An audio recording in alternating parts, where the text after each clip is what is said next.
ഈ നല്ല മഴയത്ത് കട്ടൻ്റെ കൂടെ കഴിക്കാൻ ഒരു എരിവുള്ള മിച്ചർ ഉണ്ടാക്കിയാലോ. നല്ല ടേസ്റ്റി ആയിട്ടുള്ള എരിവുള്ള മിച്ചർ എങ്ങനെ ഉണ്ടാക്കുന്നത് നോക്കാം. ഒരു പാത്രത്തിലേക്ക് 2 കപ്പ് കടലപ്പൊടി, 1 കപ്പ് അരിപ്പൊടി, മുളക് പൊടി, മഞ്ഞൾപ്പൊടി, ആവശ്യത്തിനുള്ള ഉപ്പ്, കായ എന്നിവ ചേർത്ത് നന്നായി കുഴച്ച് ഈ പരുവത്തിലാക്കി എടുക്കുക.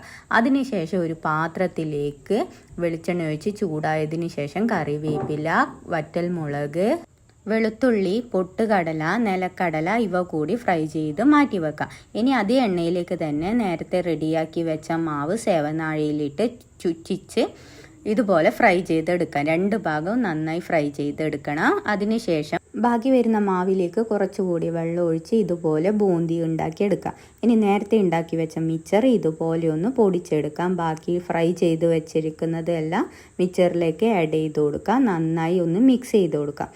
ഇനി ഇതിലേക്ക് എരിവിനാവശ്യമുള്ള മുളക് പൊടി കൂടി ചേർത്ത് കൊടുത്ത് നന്നായി ഒന്ന് മിക്സ് ചെയ്തെടുത്താൽ നമ്മൾ ടേസ്റ്റി ആയിട്ടുള്ള അടിപൊളി മിച്ചർ റെഡി. അപ്പോൾ എല്ലാവരും ഒന്ന് ട്രൈ ചെയ്ത് നോക്കണേ. ബായ്.